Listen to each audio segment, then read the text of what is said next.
Greetings, and welcome to another installment of Let's Talk Sports. I am Big Mike, the one who tells it like it is. I may sound crazy, I may even have an unorthodox view, but as things play out, you'll find I'm hardly ever far from the truth. Now, I told you earlier what re-signing Jason Witten meant, and now you're seeing it. Nobody is getting paid. And when I say nobody, you know who I'm talking about. The people you want to get paid. The people you thought for sure it's time. The people they told you they would pay. I remind you, however, they never said when. Now we've traded for and are reworking a deal for Robert Quinn. One-time great defensive end and still very serviceable in many rights. It's a great trade, by the way. 6th round next year, I'll take it all day long.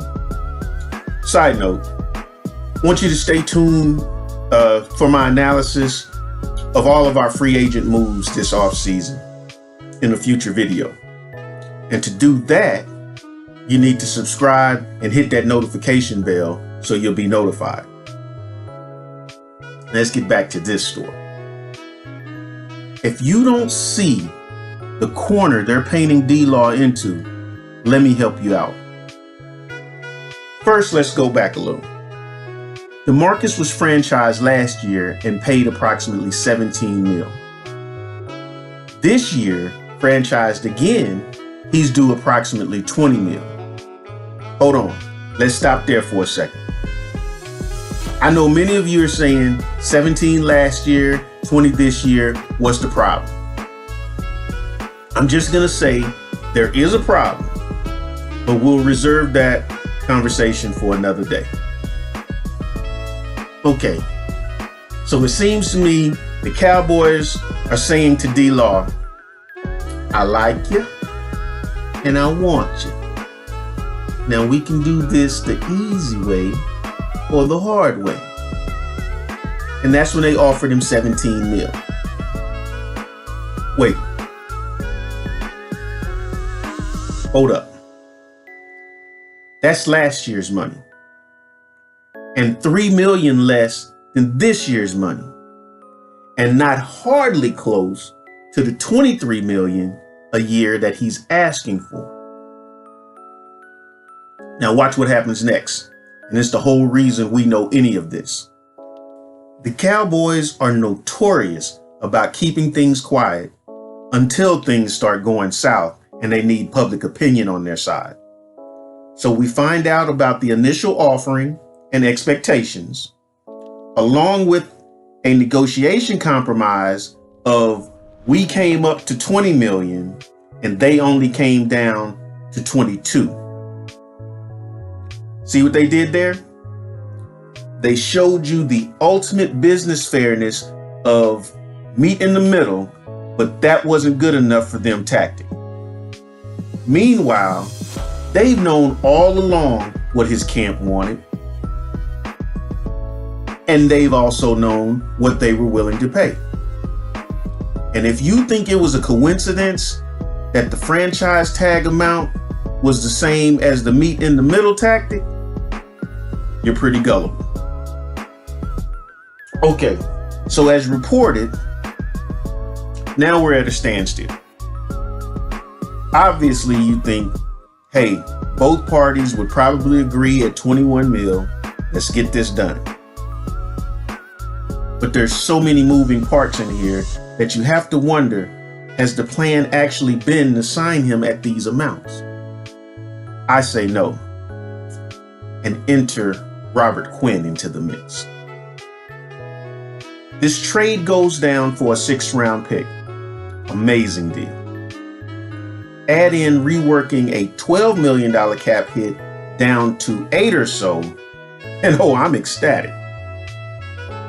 But telling me we just did this because of losing Randy Gregory? Huh? I thought you told us 2 years ago that Taco would be the man by year 3. And it sure looks like you've been grooming him as that. Didn't he trade time with Randy last year? And I think the D was pretty good. So, in true A Few Good Men philosophy, if Taco was gonna be the man by year 3, and it's now year 3 with Mr. Gregory gone, there shouldn't be a reason for the trade and spending an additional $8 million of the salary cap. No, sir. I see the squeeze play coming. D-Law says he won't play under this tag. Okay, so he sits. Not sure how that matters with the cap if he does, but I really don't think we're going to get there. Check it. If the Cowboys rescind his tag offer and he gets cut this late in the free agency, where does he get his $23 million from? Possibly somewhere he doesn't want to play and his career dies? Well, that's if someone is even able to pony up to the kind of dough that he's looking for, which is highly unlikely. For the Cowboys, it's now, I'd love to have you, but I no longer need you. And since I've now spent a big chunk of what's left of my salary cap space and still need to make some other moves to secure this team for the Super Bowl trophy I know we all want, I'm gonna need you to agree to one of those old cap-friendly deals we're famous for. Okay, Mr. Lawrence, how does this sound? We're gonna pay you a boatload of money now, give you the richest defensive end contract in history, but it's gotta go like this. And this is what I believe they're holding out for. A 6 or 7 year deal worth $130 or $140 million, $30, $35 million signing bonus, first year base of $5 million and progressing up from there, the infamous backloaded contract, and about $60 or $65 million guaranteed. Now, we all know the last 2-3 years of either of those contracts he'll never see.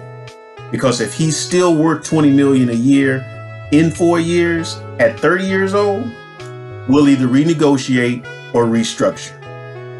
Because that's how it's done in the NFL. That's how it's done with the Dallas Cowboys. Now, you might be saying, hold up, Big Mike.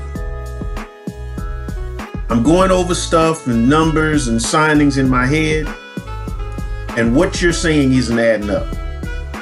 We got more than enough to sign D-Law to the 20 or the 22 million. Okay then, let's go over it. We started out at just under 50 mil. We franchised Demarcus at 20 mil, got 30 left. Okay, we signed Witten for $5 million. Now we're down to 25. Oh, we signed Cobb. That's right. That's another $5 million. Now we're at 20 million. Got a safety for $1 million. Takes us down to 19. And when we finish out with Quinn, say at a max of about 9 million, we'll still have 10 million left. So everything I'm saying doesn't matter, right? But here's what you're not thinking about. There's been a number of signings and re-signings that aren't talked about much, and we haven't added them in. Re-signed Tavon Austin. Locked up the fullback Alawale for 3 years. Defensive tackles, got 2 of them, Covington and Ross. Offensive tackle Fleming got a contract. Oh wait, we even signed another defensive end named Hyder. Tight end McElroy stays, along with long snapper Ladouceur, linebacker March, and safety Thompson. Now that's 10 other guys. And for fun, let's say they average about $1 million a piece. So now that's 0 left. Okay, so we good, right? Well, in the words of Bill Cosby to Theo, no, dummy, you haven't eaten yet. Meaning, you haven't covered your draft picks yet. See, so as I go back, if you hadn't wasted $5 million on Witten, you still have a little left for them. But you did, so you don't. So now you almost have to either take back your franchise tag offer, recoup the 20 mil, and take care of a few players that you need to take care of before they hit free agency, or hope there's enough pressure on D-Law to get him to sign the cap-friendly contract. And that, my friends, is the exact reason why Mr. Robert Quinn is here. He's the vice for not paying D-Law what he wants. He's the safety blanket for not getting a deal done. He's that 10 of spades that everybody lost track of at the end of the hand, where your partner is smiling and saying, we got this. But if you can get one more, they're set. I love my Cowboys. They don't always deal the way I want them to, but by golly, they get the job done. Now, I'm no expert. I'm just a guy who loves football and pays attention to what's going on. And this is the way I see it. So until next time, I bid you farewell. And if you haven't, please subscribe, like, comment, and share this video with your friends.